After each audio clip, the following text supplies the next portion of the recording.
Have you ever felt like the odds are against you and there's no way through your present circumstances, your present difficulties? When you're in the midst of difficult circumstances, we may find our path ahead blocked by some unforeseen obstacle. Sometimes the obstacle even seems to grow as we look at it. Difficulties are just things to overcome. Ernest Shackleton. One of the worst things we can do is over-focus on the obstacle itself rather than on our goal and how we might get through, over, or around the obstacle.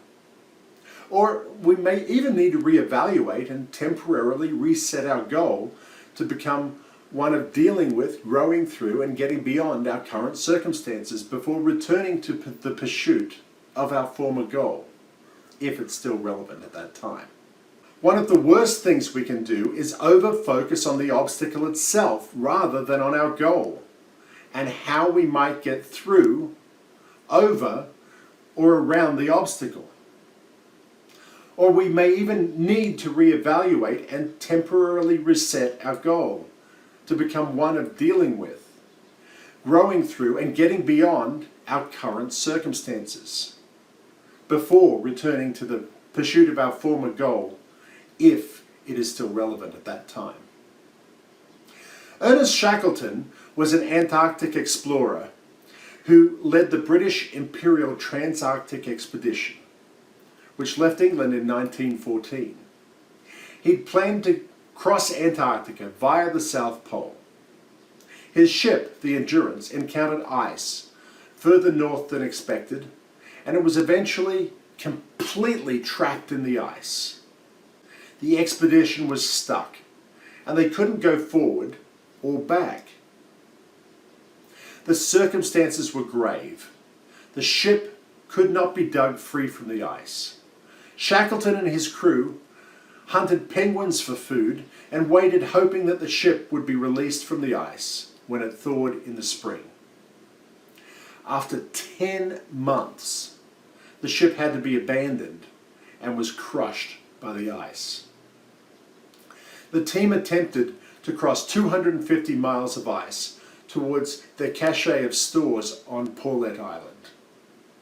After numerous failed attempts, Shackleton set up Patience Camp and they waited for the ice to drift closer.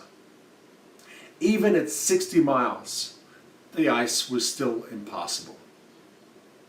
And once their camp drifted close enough to the edge of a flow for the ice to start breaking up, Shackleton and his crew set off in lifeboats and made the perilous journey to Elephant Island, an inhospitable, ice-covered, mountainous island far from any shipping routes. One lifeboat had to be cannibalized to repair the other, and 6 men made the 720 nautical mile journey to South Georgia whaling station. With only a slim chance of success, they reached the southern shore of the island, and then they had to traverse 32 miles of dangerous mountain terrain to reach the whaling station on the other side. Many times the circumstances seemed insurmountable, and their chance of survival was almost non-existent. And when things went bad to worse, Shackleton didn't waste time railing against the new obstacle that thrust itself in his path. Throughout this time, he appeared to spend little time ruminating on the cause of their predicament, or berating himself and beating himself up for the decision to forge ahead, despite the whaling station warnings of ice further north than usual at that time of year. His focus was not on what he could not do. It was on what they could do, that they at least had a chance for making it through. His focus was on action, on what they needed to do to survive, to overcome their current difficulties, and what to do next. And was also on his own attitude and the attitude of his men. He was a role model, shouldering the same chores as his men, guarding against idleness and pessimism, treating all of his men equally and taking particular care of those struggling to cope. They all had to show up in the midst of their adverse circumstances, in the midst of this perilous, this impossible situation. And they had to keep on task. They could not afford distraction, and they did not give in to despair. In moments of crisis, there's this natural dip as we adjust to the new circumstances and find our footing. And for those who find their footing, crisis becomes an opportunity for growth. Others withdraw into their preferred coping mechanisms. If there's no immediate threat to deal with, that may be okay for a while. But if you keep that downward trend, the gap widens significantly between those on a downward trend and between those who have managed to find or create a footing and are growing to meet the challenge. The world needs us, needs you on your A game right now. If you have paying work, that is a blessing. Many suddenly do not.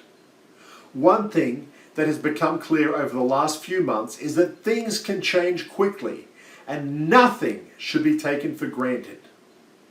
It's important for all of us to up our game, to use whatever time we have to develop new skills, to take our performance to that next level. We're going to have to do more with less. And if we are to thrive, we have to do it well.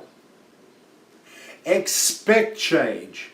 If you think things are hard now, they can always get harder if we don't do something about it now.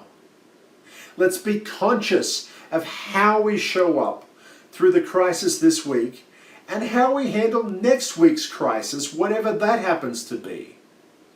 Spending much time wondering why the obstacle is there or who is to blame for our current situation, even if it's ourselves, it's counterproductive.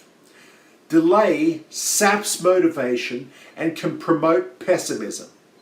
It can also allow circumstances to deteriorate into something even more difficult. Motivation follows momentum. What actions are you taking to show up as your better self in this unprecedented time? What skills are you working on developing that will help you through this crisis and set you up to be in a better position as we come out of it? Hey folks, if you enjoyed this video, then leave a comment below about what your biggest takeaway from the video is. Then subscribe, like the video, click on all the things, and share it with a friend that you think might like it, be interested in it, or needs help in this area. That's all from me today. I'm Rob Christensen. Live fully alive, work passionately, leave a legacy, and make it mythic.